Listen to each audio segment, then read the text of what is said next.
جا خۆشەویستەکانم پێویستە لەسەر ئومەتی ئیسلام مزگەوتی لەبیر نەچێ، بازاڕەکان نابێ مزگەوتەکانمان لەبیر بباتەوە، پەیامی مزگەوت نابێ لەبیر بچێ بەهۆی دنیاوە، بەهۆی مەشغوڵ بوون بە دنیا و بە کاسبی و بە ئیشکردن و بە مەشغوڵ بوون بە مناڵ و بە خێزان و ئەوانەوە. ئەبێت مسلمانان تا بۆیان ئەکرێ بە پارە و ماڵیان بە نەفس و ڕوحیان خزمەتی مزگەوت و ماڵەکانی خوا بکەن، ئاوەدانی بکەنەوە، عیمارەتی بکەن، نەیە لە مزگەوت بێناز بکەوێ. براینا لە هەر شوێنێکە مزگەوت بێناز بێ یعنی ئیمان لەو شوێنە نییە. لە هەر شوێنێکە مزگەوت ئاوەدان بێ بە بینای بە کەسایەتەکانی بە نوێژکردن لە ناوێ، ئەوە دلیلی ئیمانە. إنما يعمر مساجد الله من آمن بالله واليوم الآخر. کێ ماڵەکانی خوا ئاوەدان نەکاتەوە؟ طبعا دوو جۆر ئاوەدان کردنەوە، بەوەی کە بیناکەی نوقسانیەکانی نێلی نوقسانی ببێ هەمووی پڕکەیتەوە و بە نوێشکردن تایە، ذکرکردنی خوا تایە.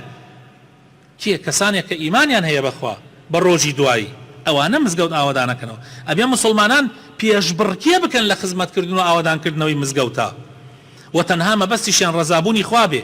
براینە هەموو خێر و سەدەقەیەک باش وایە بە نهێنی بکرێ، ئللا سەدەقەیەک بۆ ئاوەدانکردنەوەی ماڵی خوا، بۆ جیهادکردن لە پێناوی خوا، بۆ ئەو کارە خێریانە کە کاری گشتین.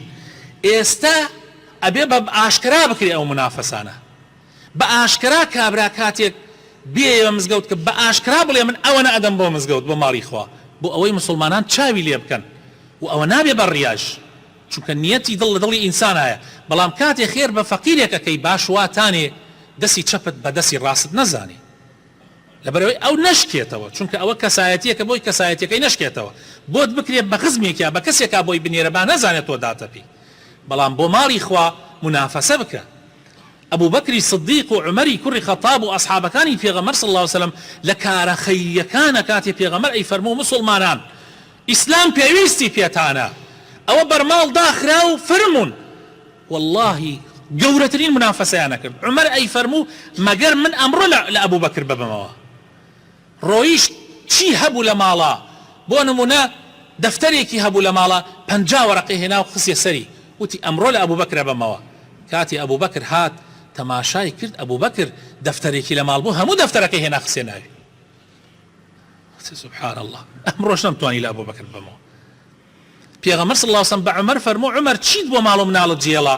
فەرمووی نیوەی ماڵەکەم نیوەیم هێنا، ئەو پارەی کە هەم بوو نیوەیشم جێڵە بۆیان.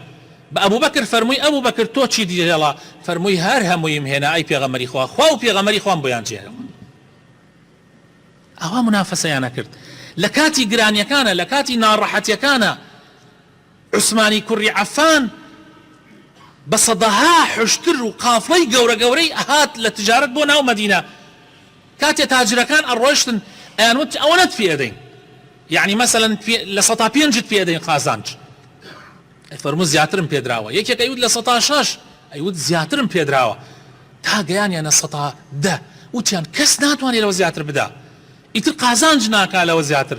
فەرمووی من یەک بە 700م پێدراوە، بڕۆن هەمووی تەوزیعکەنە سەر فەقیر و هەژارانی مەدینە. هەموو ڕۆژی ئەمە نییە، هەموو ڕۆژێ خەڵق ئاوا پێویستی پێی نییە. بۆیە پێغەمبەر صلی الله علیه وسلم فەرمووی ئیتر عوسمان هیچ زەرەری پێ ناگەێنێ لەمڕۆ بەدواوە، تەواو بەهەشتی بۆ خۆی کڕی. هەموو ڕۆژێک ئەم فورسەتە نییە تۆ بەهەشت بکڕی. بیرێک هەبوو لە مەدینەی پێغەمبەر صلی الله علیه وسلم، هی کابرایەکی جوولەکە بوو، تەنها بیرێک بوو کە خەڵق ئاوی شیرینی لێ ئەینەکرد، بە پارە ئەیدا، بە پارە ئاوی ئەفرۆشت.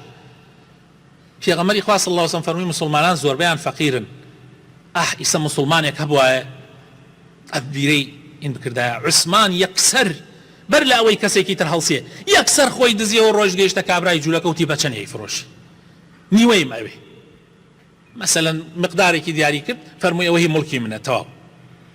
هاتۆ بۆ لای پێغەمبەری خوا صلی الله علیه وسلم فەرمووی ئەی پێغەمبەری خوا ئەوە بیری ڕومەم نیوەی کڕی، ڕۆژی ئاوی ئێمەیە ڕۆژی ئاوی کابرای جوولەکەیە کە ئەیفرۆشێ. مسلمانان لە ڕۆژەکەی منە هەمویان بڕۆنەوە بە بەلاش ئاو پڕ بە بەلاش.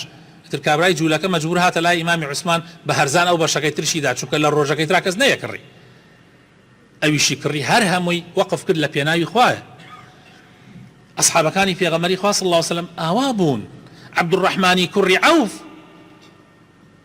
کاتێک کابرایەکی فەقیر دێتە خزمەتی پێغەمبەر صلی الله علیه وسلم داوای گەنمەکە، ئەفەرمێ بچۆ دوکانەکەی عەبدوڕەحمانی کوڕی عەوف بڕۆ بڵێ پێغەمبەری خوا صلی الله علیه وسلم فەرموویەتی فەردەیەکی گەنمم باتێ. کاتێ چوو پرسیاری کرد کامە دوکان عەبدوڕەحمانی کوڕی عەوف وتیان ئەوە دوکانەکەیەتی. چوو تەماشای کرد عەبدوڕەحمان دانیشتووە قاپێک یا بەدەستەوە ئەو گەنمانەی کەم لە کات یعنی کێشانەوە هینە ئەڕژێ دانیشتووە دانە دانە کۆیە کاتوێ کاتە ناو قاپێک بەدەستێوێتی. ئیتراوی زۆر سەیری هات وتی ئەمە وە فەردە ئەوە تا دانە دانە کۆ کاتەوە ئەمە هات بگەڕێتە دواک سەری بەرز کرد و عەبدوڕەحمان فەرموو خێرەوە هاتی و گەڕایتۆ. وەڵڵی نازانم بڵێم چی. پێغەمبەری خوا صلی الله علیه وسلم منی ناردووە بۆ لای تۆ هاوکاریم بکەیت و یارمەتیم بدەیت. کاتی ئەبینم تۆ بە دانە دانە گەنم کۆکەیتەوە لە تۆی شەقەکانە دەریەکەیت و ئەیکەیتە ناو قاپێک ئومێدم نەما. فەرمووی ئێمە بە دانە دانە کۆیەکەینەوە بەڵام بە جوملای ئەی بەخشین لە پێناوی خوا. چەندێکت ئەوێ باریکە و بیبە، چەندێکت ئەوێ باریکە و بیبە.